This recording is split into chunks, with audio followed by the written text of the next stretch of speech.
everyone. Welcome to another Halo Caesar review. Today I am reviewing Age of Heroes.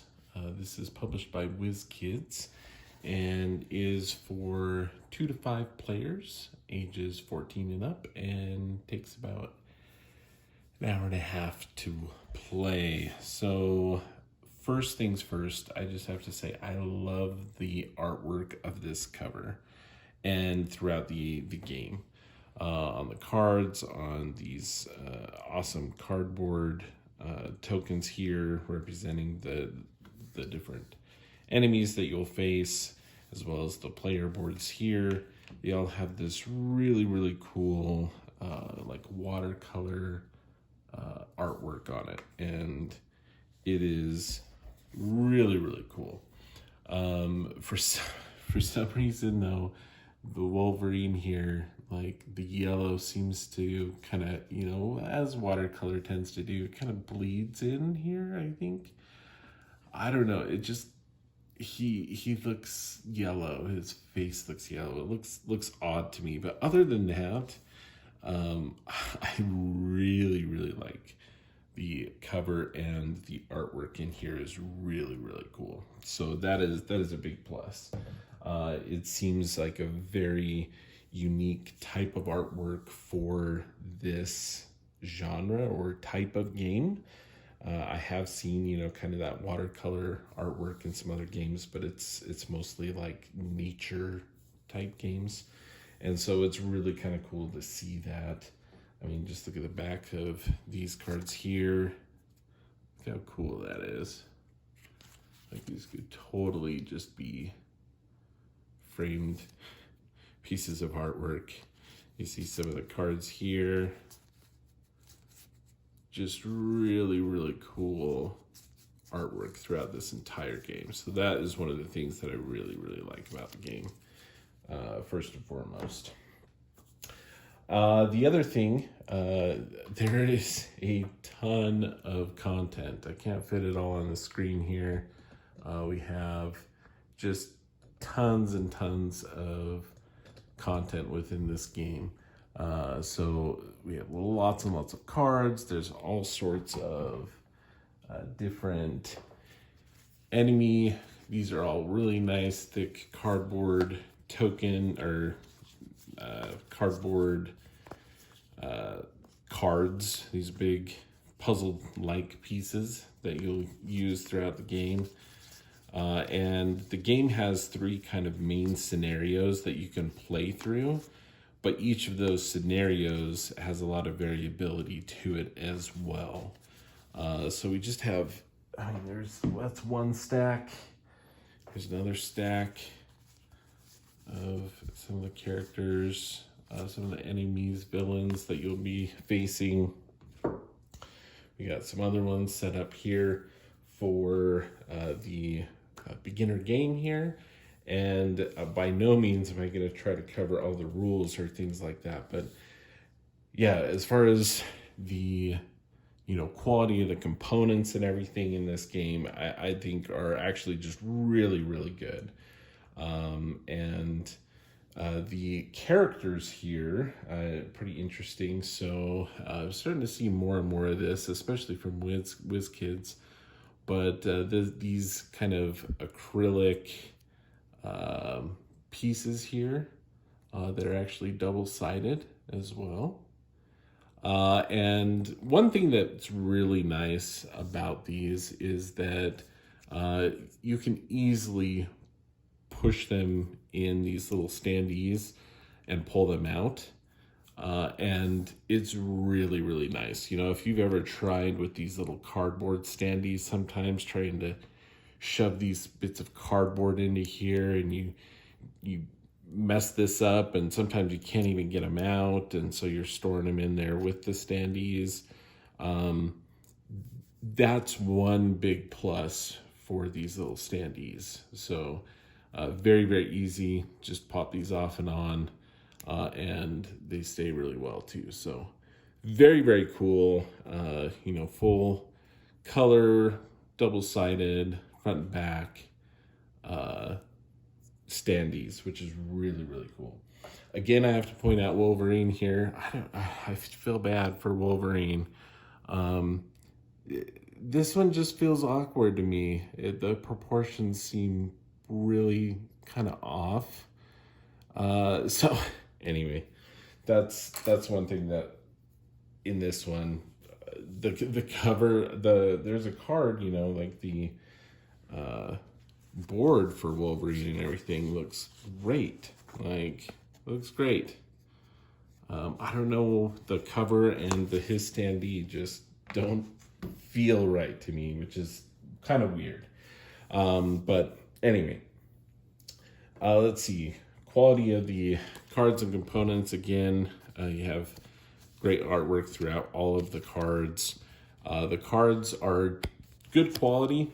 They're not like amazing. I feel like they're not real cheap or anything like that, but they could have been maybe a little bit thicker or have the linen finish. And so that's a slight disappointment to me. But the artwork is great, and they aren't cheap quality. They're good quality, so just not great. The evolution cards are, smaller, Ticket to Ride, those little cards type size compared to your kind of basic size cards. So we have a few of those. These are going to be for your heroes that you're going to be playing with. It's got the artwork there on the back. And the game does a great job of having some great symbology that, as you learn that, makes a lot of sense. There's also some great references. The back of the rule has a nice summary here with the different symbols and symbology here to help you out. Oh, one last thing on the quality of components, or one of the last things. If you have, I'm trying to think, there's some other games recently that have utilized this. I think a few were WizKids games, but the other, I think, Disney's Sorcerer's Apprentice from the Op games. They also have, are utilizing these kind of standees now. And in that game, they were basically individualized here, and they had the film on the front and back, this little sheet that you had to peel off, and it was really difficult. Like, there's no tab or anything, and I'll tell you what, it was really satisfying and interesting to have just a full sheet of this kind of plastic, acrylic, whatever material it is, and each side of these just had a sheet that you pulled off, and it was so much easier. Like, with as many standees as there is, that would have been a nightmare trying to get the little plastic individually off of each of those. Oh, this was so much easier. So I saved this. Look at all of these little tokens. Most of them are standees. Then there's just a few tokens used for other purposes. But I just kind of kept that to show you that the ease of that. If you had another game and you're like, oh wow, that is a lot of standees, I don't want to go through the headache. Don't worry about that. They solved that by just leaving it in this one sheet together. And as you just peel that off, pull that off, they'll just fall right out, and it's so much easier. Oh, loved it. Let's see here. You got some wooden tokens for the different players and the different colors there. There's these little student type meeples that are yellow that kind of help you take some action spaces. And the rule book. The rule book does a really great job. There was only like one element that I felt was a little confusing, and I wasn't exactly sure on, and maybe I just missed it, and I've looked it over and over again. But the cards here have this leader icon, or this leader special rule for each of these. And initially when we're looking at this, like when you place a character, usually playing a character on these spaces here to take those actions. And for some reason, it didn't seem to really explain this leader concept very well. And maybe I totally missed it. If you are aware of where it talks about those in the rule book, please let me know in the comments. But so it was just interesting because it was like, okay, wait, I assume it's who puts the token here also is going to be able to trigger this special rule here, this leader ability at the end of the round to get some extra points. But then it's like I feel like that's the case. And the resource, because when you play this card down, you're going to take one of your tokens and you are going to place it above the card.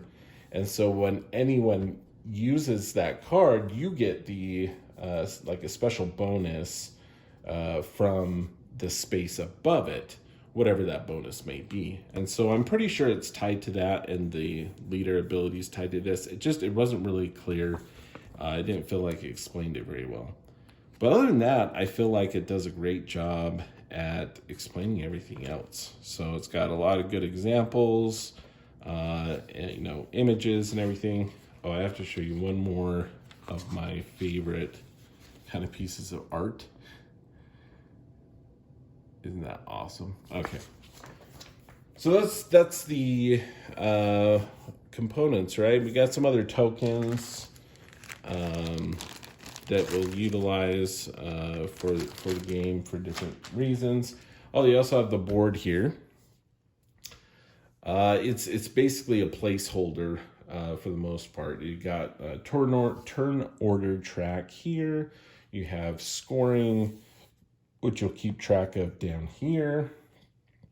And then other than that, you have like the bonuses. As you place cards, you can place this here. And so it does have that element on the board as well. It has kind of some references for some, where to lay out the cards, from Xavier Protocols, the Institute deck. Those will go up near the top there. But yeah, I think the board's well designed, and you can see everything clearly. So I'm pleased with that. It's a long board. It's got a lot of stuff going on it, but yeah. So that's the components. As far as the gameplay mechanics and how I feel about the actual game.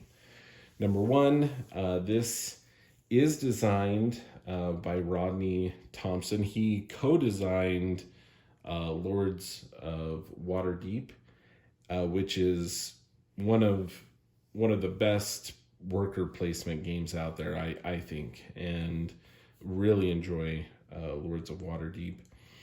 As far as a comparison, I think people want to compare that. There is kind of similarities with, like, in Lords of Waterdeep, when you build a building, you kind of have a token there, and when people use it, you get some sort of bonus. This also has that. When you lay certain cards down, you're going to lay a little token down, and you're going to get certain bonuses from that.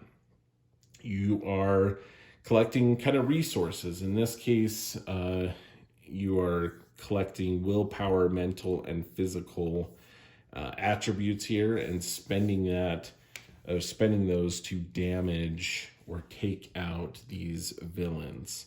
In Lords of Waterdeep, you're collecting those, you're kind of completing different quests. It has a very similar type feel to that regard.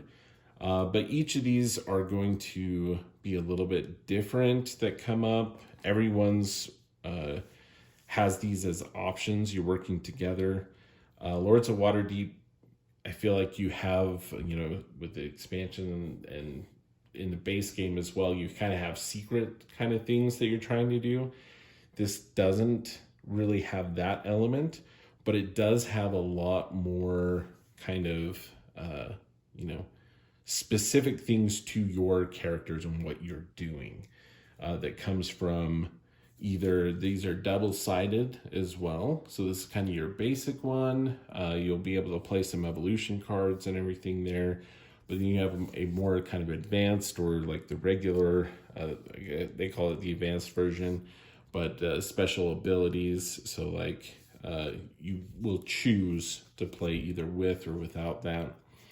And so this one here, just for example, like it gives more points for going on a certain space. You also inherently can place a marker on the space, even if it has an opponent out there. So it, they can't block you out that way. So very, very similar feel with that regard. There's a lot more going on, I feel like, because of that. Because of the different player boards, the evolution things that you have coming up. So I do feel like this is a little bit more complex than Lords of Waterdeep. Lords of Waterdeep is maybe a little bit more straightforward. That being said, they did an amazing job with the X-Men theming of the game and the mechanics. So like if we take a look at some of the evolution cards for Gambit and Rogue, and they have great team ups here. The Rogue here has things where she's stealing strength, absorbing memories, and she has flight here with all the different things. You have Gambit, who is all really about the cards, right? He has a lot of different things that manipulate and help him get cards and play cards. So just very thematic in the abilities for the characters, which I think is really important for this theme to work well with the game, because I think it does. I think they did a great job spending a lot of time, I think, coming up with abilities that are very thematic with the characters you're playing. And that really kind of helps you get into that theme, even more. And so I think they did a great job with that. Some of the other pairings here, you have Forge and Storm, and they also have kind of a specific place that they're going to. They have magic here. There's Kitty Pryde and Lockheed, Jean Grey and Cyclops, and Jubilee and Wolverine. Now, the other thing I'll say is let's be honest, I am a big fan of X-Men. I watched, the X-Men cartoon growing up myself, but, playing this game, I also realized how much I don't know about X-Men, right? There's so many things that I didn't know. I mean, I was pretty happy to see Toad here because he was one of my one of those kind of very common minor villains, minor enemies that came up. But then there's characters like Sauron here, who I honestly didn't really know that much about, and like some of these other characters. And with Marvel Snap, I don't know if anyone else is addicted to that game like I am, but playing Marvel Snap, I'm seeing more and more characters, and I'll be like, oh yeah, I love that card in Marvel Snap, and kind of seeing how it's fun to see those characters pop up in here and be like, oh yeah, that's cool. We have like when we have Mr. Sinister pop up and be like, oh yeah, he's from Marvel Snap. I don't know him from the comics or the cartoon, but I do know him from Marvel Snap. So that was kind of an interesting element. But I don't think I think knowing and being a huge fan of X-Men you will appreciate, I think, what they did with all of the characters and having them in here. If you're not that into X-Men, but maybe, hey, yeah, I like superheroes, but you may not know the characters, some of the theming elements and things may kind of go over your head a little bit, but you can still appreciate the gameplay as is and appreciate again the artwork and everything. It just, I think, is a very, very well done game. There's a few in here like this fastball special with, I believe that's Colossus, right? Yeah. Throwing Wolverine. It's like, oh, I remember that like from like an episode or multiple episodes, right? I felt like they did that quite often. Some very, very cool nods here, and just I love the theme. They did a great job with that. And the gameplay works well. It's 2 to 5 players. It does scale a little bit, right? So for like in this game here, if you are playing with more players, you basically are playing with these 3 hero pawns. If you're playing with 3 players, you're going to be playing with these 4. And if you're playing with 2 players, you're going to play with all 6 character pieces that are going to go out onto the board and take up spaces that way. So I thought that was good. I think it works well as far as managing kind of the space, the availability of spaces. You're not like covering up and limiting spaces as much here on the board itself. It's managed by, the number of pawns that you are playing with, depending on the number of players. There is a couple extra spots here on the board in the headmaster's office for, 4 players and 5 players. But yeah, I think the scaling there works well. And it is interesting. So it's it's a competitive game. It's not a cooperative game. And so it's kind of an odd feel a little bit there. I think it works for me though. There is kind of that aspect, right? We're all X-Men, hiring, we have different allies, lots of different X-Men. So if you didn't see them in here, they're likely in some form in here as like allies. Sage, Emma Frost. We have Cypher. So there's all sorts of Iceman. There's all sorts of other characters throughout the game with the cards. And so like there's just chock full of X-Men content, right? And let's see, so that's the other thing that's I think plays well. So the different scenarios, for example, this first one's really, really basic. You got a couple of reference cards for folks, but basically you're just you're assigning and trying to take out these enemies, these minor enemies, which were chosen at random. There's another bunch of set that you choose from randomly. When one's defeated, you replace it with a random one from here. We have Omega Red here, and it populates that as the next one. When this one is defeated, you'll do this, and then you'll flip the final test if it's not already face up, and that's what's going to trigger the game end here. If I can get this out. There we go. The Shadow King would be the final test here.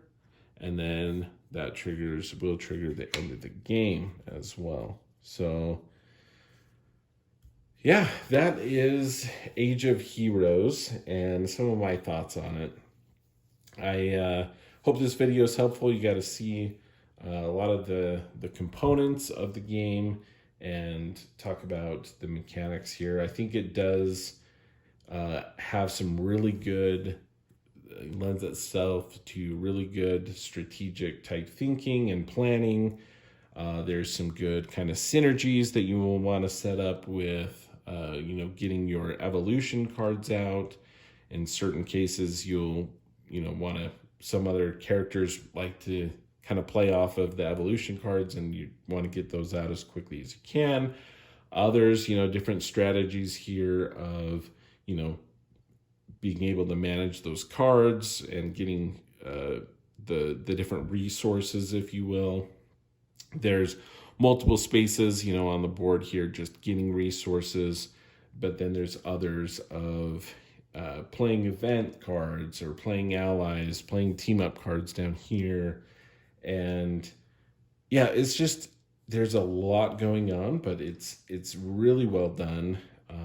And I'm very pleased with it. I think it's another great worker placement game by Rodney Thompson. I think the production here from WizKids is also great. If there was one other thing that I wish could have been done a little better is maybe an insert to better organize and keep things. I think the box probably would have needed to be a little bit bigger in order to do that. But like, this box is chock full of stuff, right? So we have the board goes in here. You have all of these, all of these villain tiles that go in here. Then you have all of the different character boards. You have all these cards that are going to go in here, all these tokens that need to go in there, and it fills the whole thing up, and everything fits in the box great. Like, they did a great usage of the box in the space. But it is like, I got some other bags to try to help organize things out a little bit more, my own sandwich bags. The standees I am keeping separate. Like I said, very easy to take on and off. But like, I have them, like, these are a couple, this is, their team. Magic, it's by herself there. Then these are kind of all the other standees. So like, I didn't have like much to do there. So like, it's just kind of a lot to try to get in there, and everything fits. I just wish I could organize things out a little bit more, have some dividers for the cards and be like, okay, this is for this scenario, these villains for this scenario. Right now, I'm just kind of throwing everything in there. So do wish it had that insert. But other than that, I really have just a lot of great things to say about Age of Heroes. Not much bad, honestly. It would have been cool to have a solo mode. I love having that option. I don't know necessarily. I'm sure there's going to be some fan created solo mode eventually. So, but that being said, if you like X-Men or you like worker placement games, I think you would really enjoy this game. So go ahead and check this one out. That is how Lou sees it. Thanks again for watching. If you liked the video, found it helpful, or have some feedback, please give me some feedback in the comments below. If you have questions, put that in the comments as well, and I'll get to those as soon as I can. And subscribe to the channel if you haven't already. I appreciate that. And I hopefully, maybe we'll do like a playthrough or something. If you want to see a playthrough of Age of Heroes, let me know, and we'll try to get something set up. So thank you, everybody, and we'll catch you next time.